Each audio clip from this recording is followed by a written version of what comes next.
please welcome my next guest, Arianna Simpson.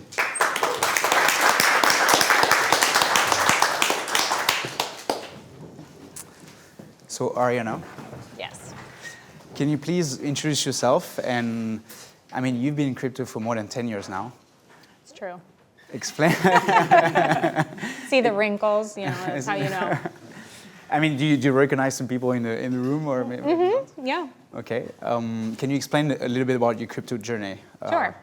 I've been in the space for about 11 years and originally discovered Bitcoin because I spent some time traveling around Southern Africa and specifically ended up in Zimbabwe. And when I got there, I was really surprised to see that they were using dollars. And I heard from local people about sort of the fact that they'd had massive hyperinflation due to the president/dictator Robert Mugabe basically recklessly printing money. And so it destroyed the entire economy, created a horrible situation. And so in order to restabilize things, they had to basically switch to the US dollar. And so I heard about all this and then eventually came back to the US. And so I had a friend who got into Bitcoin even earlier than me. And when I was describing all of this sort of hyperinflation disaster, he was like, oh, well, Bitcoin is deflationary. There's only ever going to be 140 million. You couldn't have hyperinflation in that scenario. And so he tried to explain Bitcoin to me. Honestly, he was like horrible at explaining it. So I was like, okay, I need to go and research this for myself. And so I started reading the Bitcoin white paper and then just going deep down all of these rabbit holes. I think obviously, at the time, the space, which was Bitcoin, just really, even then in the early days, brought together a lot of really interesting subject areas. So there was, cryptography and math and economics and computer science. And so I just found myself increasingly fascinated by it and started spending a lot of time researching. And so in order to have sort of an artifact from all the work I was doing, I also started blogging about it. And that was how I ended up getting my first full-time job in the space, which was at BitGo. I basically wrote an article in 2013 about multi-signature wallets, which at the time seemed like they were going to be the future of everything, or at least to me they did.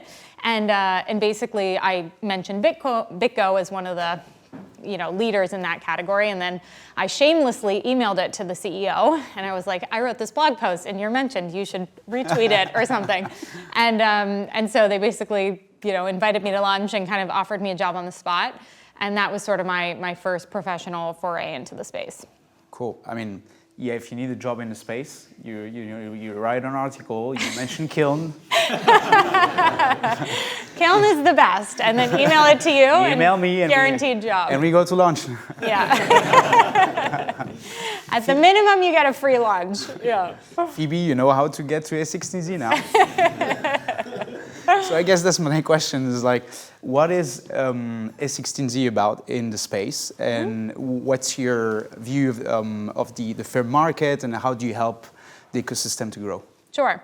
Yeah, so I've been at the firm for a little over 4 years, and prior to joining A16Z, I was running my own crypto fund, which I still manage on the side. I think there was really no question in my mind at the time that A16Z was the only major platform of the VC funds that was actually taking, especially at the time, crypto seriously. So, for me, it was kind of there or just staying independent. And I think the firm's conviction and sort of efforts in the space have only continued to increase since that time. So we manage the largest crypto fund in the space. Our most recent fund was $5 billion. And we have a team of about 85 people who are fully dedicated to working on crypto and Web3. And only a small percentage of that team is actually on the investment side, but the majority of the team is actually working with our portfolio companies, so supporting them across various functional areas. So we have a research team, we have a marketing and comms function, we have a talent team, an engineering team in addition to the research team. So those are just some of the kind of operating groups that work within our firm.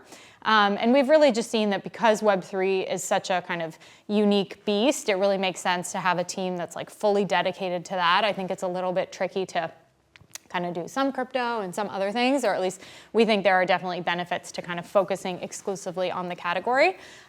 So that's what we do. We're Also investing at various stages. So we'll typically, I would say, pre-seed is less of our specialty. We tend to do more seed and Series A and then beyond. But we've actually started an accelerator program, which happens twice a year in person in various places. So we had the first cohort we did one cohort during the pandemic, which was virtual. But in terms of the in-person ones, we did one in Santa Monica last fall. We have one that's happening right now in London. And then we have another one happening in New York in the fall. And so that has kind of given us an opportunity to work really closely with teams that we think are super promising, but a little bit earlier. And so we're able to provide mentorship and resources and kind of help across a variety of different areas. So that's kind of how we play at different stages. Yeah, and I mean, you said it's very impressive. I think have less than 20% of people are working on crypto at X16Z that are actually investors, right? Mm-hmm. All the others are security people or go-to-market teams that help the portfolio companies to grow. That's right.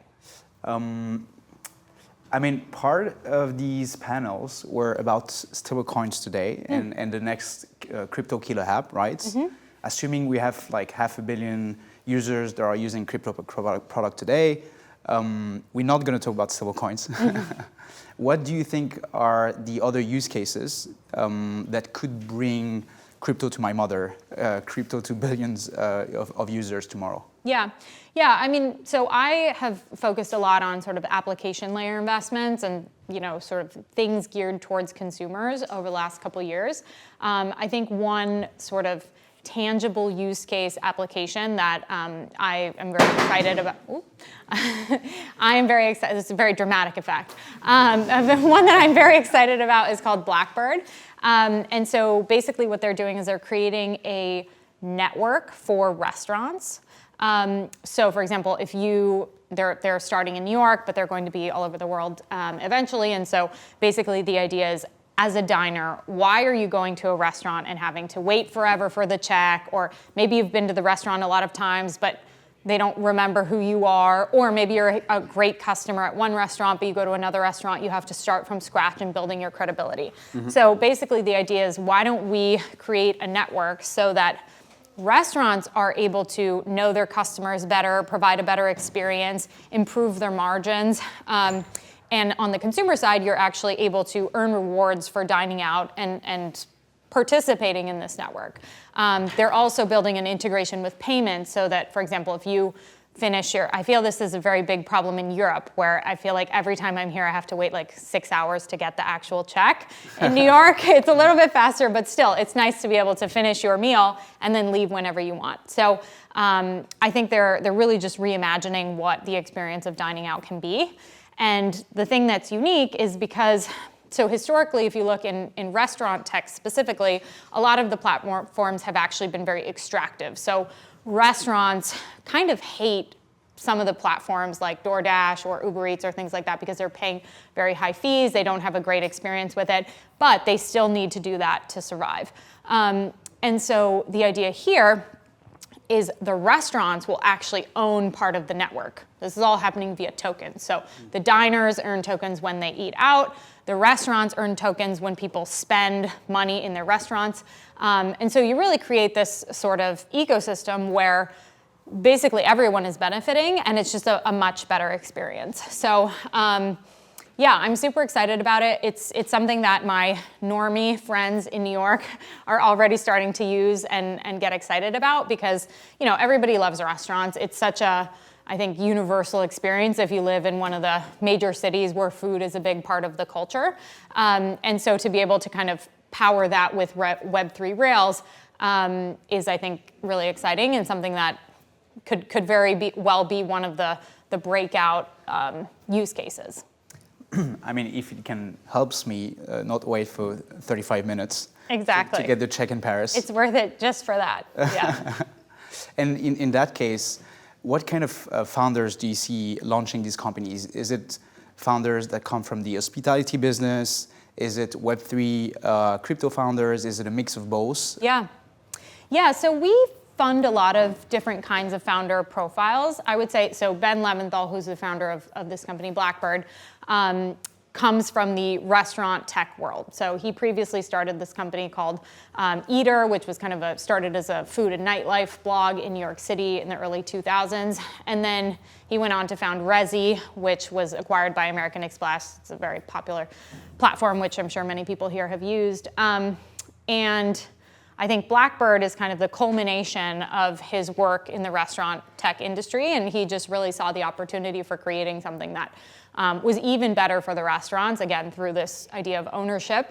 But I think restaurant tech is very difficult. It's not easy to get businesses that are generally not very tech savvy onboarded and using a platform. So I think it's, the fact that he has had decades of relationships and is very well known in the restaurant business is a huge asset to them, and it's just really allowed them to operate at a much, much faster level than what you might otherwise expect. So I would put him in the previously successful in Web 2, but genuine believer in Web 3 bucket. And then, we've also funded a lot of teams that are very crypto native that didn't necessarily have any work experience before. In some cases, they were students, but they were really technical, really crypto native. I would put, you heard from Paul at Morpho in that bucket. Pablo also. This guy literally founded a company, by leaving university. Yes, I know. I funded him. That's when we met. Yeah. Or Hayden from Uniswap, for example, he was out of school, but very technical, very crypto native, just kind of super smart and saw the possibility for creating a better model for an AMM. So I think, we are happy to fund different different entrepreneur types. I think what we really look for is founder market fit. So you don't want an entrepreneur who's 19 selling into big enterprises. I think it's a better match if they're doing something that's sort of net new, very crypto native, and that they can sort of build from scratch. Obviously there can be edge cases where a 19-year-old is successful anyways, but I think as a general... I'm 22 and I can still, sell to entrepreneurs. There you go, yeah. So, no, there's always outliers, but I think in general, we just try to make sure that the market and the type of go-to-market motion that the company is going to be doing is aligned with who the founder is and what their strengths are. And have you seen an evolution of these founders, maybe 11 years ago, very crypto-savvy founders, and now more Web 2 coming into the space and believing in what the technology can achieve? Yeah, I think one thing that's been interesting to observe is that because we have now laid more of the infrastructure rails, we have the ability to have more different types of founders than we did previously.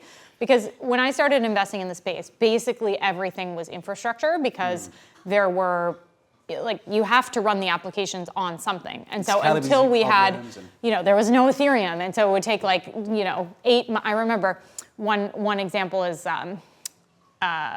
Mike Hearn, who was one of the initial Bitcoin core developers, and then he was an engineer at Google, and then he rage quit crypto many years ago. But one of the things that was interesting is that he had this idea for a project called Lighthouse, and basically what it was a community funding. So you would use it to fund if you wanted to raise money for a park or something like that, everyone would contribute, and then you could collectively raise money. And it took him 8 months to build this application. By the way, this guy was a senior engineer at Google, really smart, really technical. And then in Ethereum, when Ethereum launched, you could literally do the same thing in a couple of hours. So it just radically transformed the kinds of applications that could be built in a short amount of time. And so I think obviously we had to get to the point where we could have transactions at a reasonable cost. I think now with 4844 and the rise of L2s and all these things, we've made big strides in that direction. Also some of the kind of more recent blockchains like Sui and Aptos, which allow for, again, lower costs and higher throughput. So I think you sort of had to be a very technical, very infrastructure-focused founder for many years because otherwise, you couldn't build anything. Now I think the aperture is widening a little bit because since there is base or there is optimism or whatever, you don't have to first build that and then build the application. You can just skip to building the application. So I definitely think that now founders who maybe have expertise in certain areas, like Ben from Blackbird, or we announced an investment this morning in Kiki, and the founder there, her name is Yana. She's a force of nature. She comes from the beauty world, and she always had a really great vision for how to apply Web3 to what they're doing. And basically what they do is they allow people to co-create products. So rather than saying, here's a product, you can buy it or not, they allow consumers to vote on what they want, like what color, what product, et cetera. And they've seen like incredibly high engagement, like people love it. And so they think it's just a better form of commerce, like rather than saying, oh, here's what we made, like buy it or tough luck, you can actually participate in the experience. And so, also in her case, she didn't have an engineering background, but she had a really strong beauty background. And importantly, I think understood what Web3 could really do for Kiki and she understood what Web3 could bring to consumers in the context of what they were doing. I think we always want to make sure that even if the founders are not engineers themselves, they really believe in Web3, because I think, markets come and go, and I think it's always a little bit sad for me personally when somebody pivots out of crypto. So we always want to make sure that we're funding people who believe and really understand what the technology can do for them. Yeah, I don't think we're going to pivot out of crypto anytime soon. Good, that's great. Glad to hear it. One other area you're looking at is the gaming industry and gaming in general. Yep. A16Z has been investing in gaming for years, but it seems you're seeing more and more Web3 use cases. If not, you're seeing always a Web3 component in a new game that's launching. Can you explain a little bit why, and why are you focusing on gaming more specifically? Yeah, so I am one of the 4 partners who manages the crypto vertical. We separately also have a games vertical within the firm, and that doesn't exclusively do Web3 games, but we do Web3 games, so often we are collaborating closely with that team. I think, that was actually the first category that crypto really started to overlap with, specifically during kind of the last cycle. And I think, that was for a few reasons. I think a lot of people in games had actually been a bit disillusioned with sort of the fact that they had spent how many thousands of hours playing a game and then had nothing really to show for it. You're kind of putting in time, putting in money, and you just, it's a one-way relationship. You are creating the world and making the experience for everybody as a player, but you're not actually getting anything back out of it. And so I think when Sky Mavis and Axie Infinity sort of created this new model where it was like, oh, similar to what I was saying about restaurants, like what if we actually gave players the ability to own part of this network that they're creating, the concept really took off. And I think it took off and then got a little bit too crazy, as these things can sometimes do. Obviously, there were tweaks that needed to be made to the economy, and the team is very cognizant of that and has done a lot of work on kind of creating a more balanced economy since then. But in general, I think it's really critical to acknowledge that that's actually a much better model. Like, why as a player wouldn't you want to have, now I'm not saying this is going to become everybody's full-time job and you can just play video games and get paid all day, but for users, it's a much better experience, even just from whether it's rewarding perspective, to be able to actually participate and get something back. And so, yeah, we think that model is going to be around. I don't think it'll apply necessarily to every game, but I think it'll continue to take up market share. And then also more generally, games have often been one of the primary methods through which a new technology is introduced or improved. So if you look at like the evolution of computer graphics and things like that, it was largely driven by gaming. So we think it's a really important category to keep an eye on because it does often end up producing advancements that then get reabsorbed into other areas of technology. And similarly, it brings a lot of new users into other areas of technology. And so bringing new users into Web3, they might start out playing a game, but then they're going to go and use a wallet and use different products and services within the ecosystem. So it's kind of a very interesting feeder mechanism. Yeah, I think with Axie Infinity that you mentioned, 2021, summer 2021, you had more Filipinos with Axie accounts than bank accounts, right? And it would go like in grocery stores and start to pay with it, and obviously it end up a little bit speculative, but there was definitely good real use of it as well. Good points to it for sure. Apart from gaming, is there anything in the ecosystem you excited about for the next 5 to 10 years? Yeah.